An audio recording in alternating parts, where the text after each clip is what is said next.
علیکم ورحمۃ اللہ وبرکاتہ۔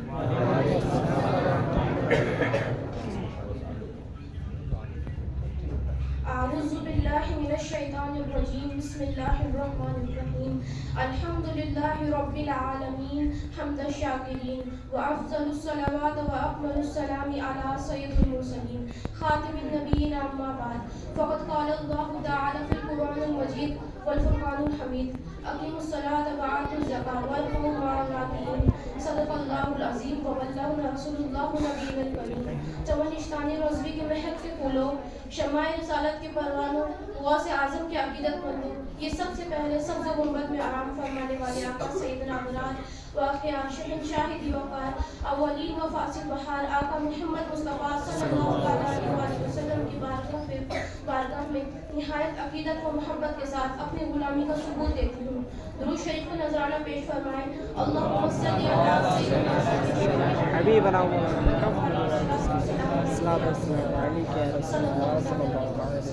یہ ایک سجدہ ہے جسے تو گرا سمجھتا ہے، ہزار سجدوں سے دیتا ہے آدمی کو نجات۔ صدر علی وقار اللہ تبارک و تعالیٰ نے قرآن مجید میں ارشاد فرمایا، اقیموا الصلاۃ وآتوا الزکاۃ، یعنی نماز قائم کرو، کیونکہ نماز سے مسلمان کو قرب الہی حاصل ہوتا ہے۔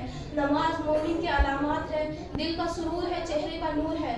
نماز کا انکار کرنے والا کافر ہے، وقت پر نماز نہ پڑھنے والا گنہگار ہے۔ آج مسلمان نماز سے لاپرواہ ہو رہے ہیں، آج مسلمان کے پاس نماز پڑھنے کی فرصت نہیں، آج مسلمان دنیاوی کاروبار میں مصروف ہو گئے ہیں، آج مسلمان نماز نہ پڑھنے کے لیے طرح طرح کے بہانے بناتے ہیں، مگر اللہ تبارک و تعالیٰ کے سامنے تمہارا کوئی بہانہ کارگر نہ ہوگا، اور کل قیامت کے دن سب سے پہلا سوال نماز ہی کا کیا جائے گا۔ اس وقت اللہ تبارک و تعالیٰ کو کیا جواب دو گے مسلمانوں؟ اللہ کے یہاں دنیا کی دولت کام نہیں آئے گی، دوست و احباب کام نہیں آئیں گے۔ اگر کوئی چیز کام آنے والی ہے تو وہ رسول کی محبت، اگر کوئی چیز کام آنے والی ہے تو وہ رسول کی آنکھوں کی ٹھنڈک نماز ہے۔ سرکار صلی اللہ علیہ وسلم نے ارشاد فرمایا کہ نماز میری آنکھوں کی ٹھنڈک ہے، اور دوسری کی طرف سرکار دو عالم صلی اللہ علیہ وسلم نے ارشاد فرمایا کہ نماز جنت کی کنجی ہے۔ کون مسلمان ہے جو سرکار دو عالم صلی اللہ علیہ وسلم کی آنکھوں میں ٹھنڈک پہنچانا نہیں چاہے گا؟ چاہے گا، بے شک چاہے گا۔ تو آج اسے نماز قائم کیجئے اور سرکار دو عالم صلی اللہ علیہ وسلم کی آنکھوں میں ٹھنڈک پہنچا کر دنیا بھر کی نعمت حاصل کیجئے۔ سرکار دو عالم صلی اللہ علیہ وسلم نے ارشاد فرمایا، نماز جنت کی کنجی ہے۔ مطلب یہ، جو نماز عشق رسول میں پڑھی جائے وہ جنت کی کنجی ہے، جو نماز ادائے رسول پر پڑھی جائے وہ جنت کی کنجی ہے، جو نماز تلواروں کے سائے میں پڑھی جائے وہ جنت کی کنجی ہے، مگر جو نماز عشق رسول کے بغیر پڑھی جائے وہ بارگاہ الہی میں قبول نہ ہوگی۔ جو نماز ذکر مصطفیٰ سے خالی ہو وہ جہنم کی کنجی ہے۔ حضرت انس رضی اللہ تعالی عنہ سے مروی ہے، سرکار دو عالم صلی اللہ علیہ وسلم ارشاد فرماتے ہیں، اللہ تبارک و تعالیٰ نے میری امت پر 50 وقت کی نماز فرض کی۔ جب میں لوٹ کر موسیٰ علیہ السلام کے پاس آیا، موسیٰ علیہ السلام نے دریافت کی، اللہ تبارک و تعالیٰ نے آپ کی امت پر کیا چیز فرض کی ہے؟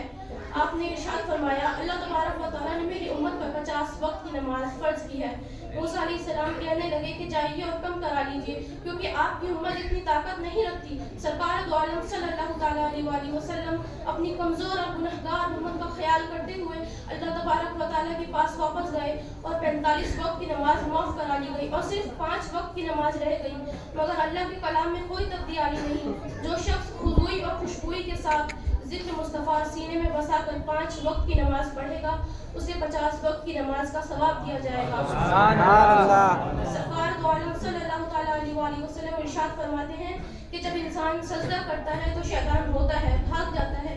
شیطان کہتا ہے، افسوس، انسان کو سجدے کا حکم ہوا، اس نے سجدہ کیا اور اسے جنت مل گئی، مگر مجھے سجدے کا حکم ہوا، میں نے انکار کیا اور مجھے جہنم ملی۔ محترم سامعین اکرام، اگر آپ شیطان کو رلانا چاہتے ہیں، اگر آپ چاہتے ہیں کہ شیطان آپ سے دور ہو جائے، اگر آپ شیطان کے سائے سے محفوظ رہنا چاہتے ہیں، تو آج اسے نماز قائم کیجئے۔ سرکار دو عالم صلی اللہ علیہ وسلم نے ارشاد فرمایا، نماز اللہ کی رضا کا سبب ہے، دعا کی قبولیت کا سامان ہے، شیطان کی ناراضگی کا سامان ہے، قبر میں چراغ ہے، منکر نکیر کے سوال کا جواب ہے، اور جب قیامت ہوگی تو یہ نماز اس پر شعبان کی طرح ہوگی، اس کے سر کا تاج بنے گی، بدن کا لباس بنے گی۔ اللہ تبارک و تعالیٰ قیامت کے روز ارشاد فرمائے گا، فرشتے جاؤ اور میرے ہمسایوں کو بلاؤ۔ فرشتے تعجب کریں گے، حیران و پریشان ہو کر عرض کریں گے، اے پروردگار